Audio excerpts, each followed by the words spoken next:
محمد. اللهم صل على محمد وآل محمد. الرحمن الرحيم. الحمد لله رب العالمين وصلى الله على سيدنا ونبينا محمد وعلى أهل بيته الطيبين الطاهرين. اللهم صل على محمد وآل محمد. So only a few meters away from where the right hand of Abu al-Fadl Abbas was severed.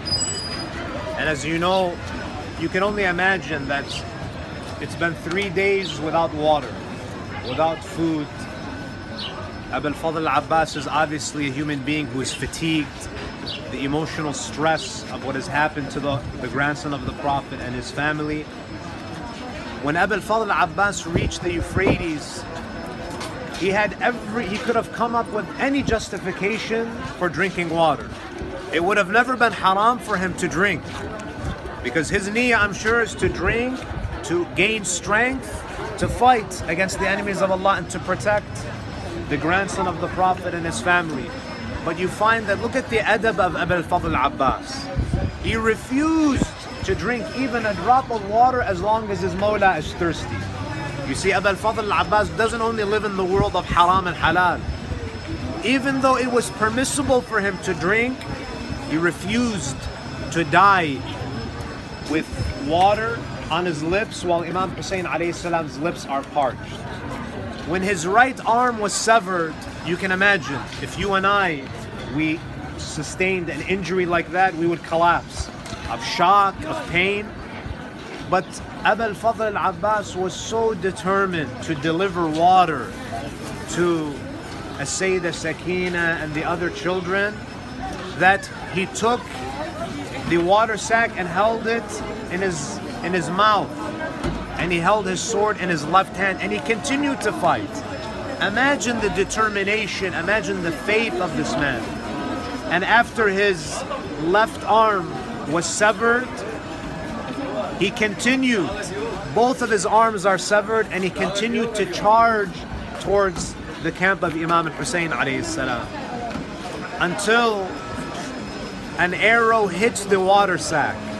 And I firmly believe that the arrow that hit the water sack was more painful than having his own arm severed, because the severing of his arms caused him pain, while puncturing that water sack shattered the hopes of the children of Imam Hussein alayhi salam.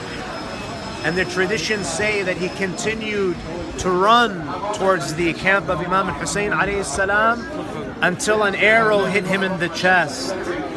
And then another arrow hits Abu al-Fadl Abbas in his left eye.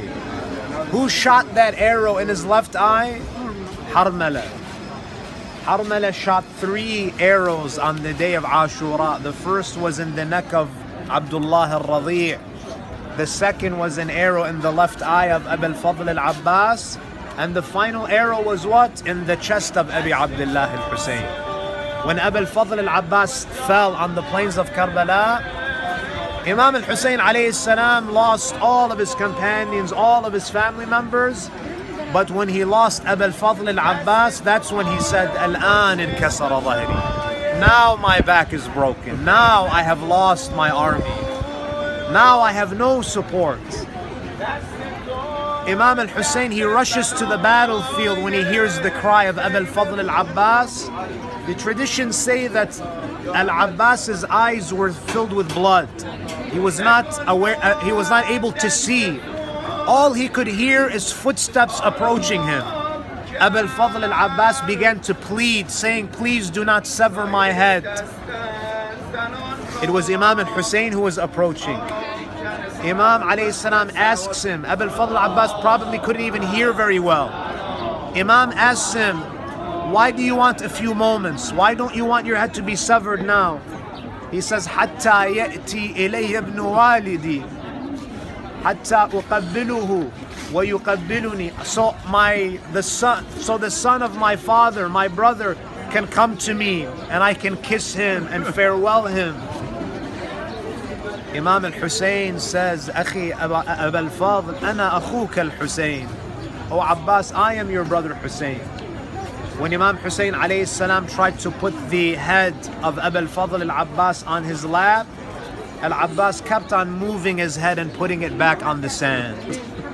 Imam says, "Oh my brother Abbas, why are you not allowing me to keep your head in my lap?" Subhanallah, this man, even in his last moments, he's only concerned with Imam al-Hussein. He says, "Oh my master, Ya ibn Rasulullah, what lap will be there for you when you are on the plains of Karbala? If your head is going to be resting on this plains of Karbala, on the sands of Karbala, I want my soul to depart while my head is on the plains of Karbala." We ask Allah Azza wa Jal to give us the tawfiq to do the ziyarah of Abu al-Fadl al-Abbas year after year, and most importantly, we ask Allah Azza wa Jal to grant us the shafa'ah of this great master, the brother of Imam al-Hussein alayhi salam, Abu al-Fadl al-Abbas, salawatullahi alayhi, on the day of judgment, يوم لا ينفع مال ولا بنون إلا من أتى الله بقلب سليم.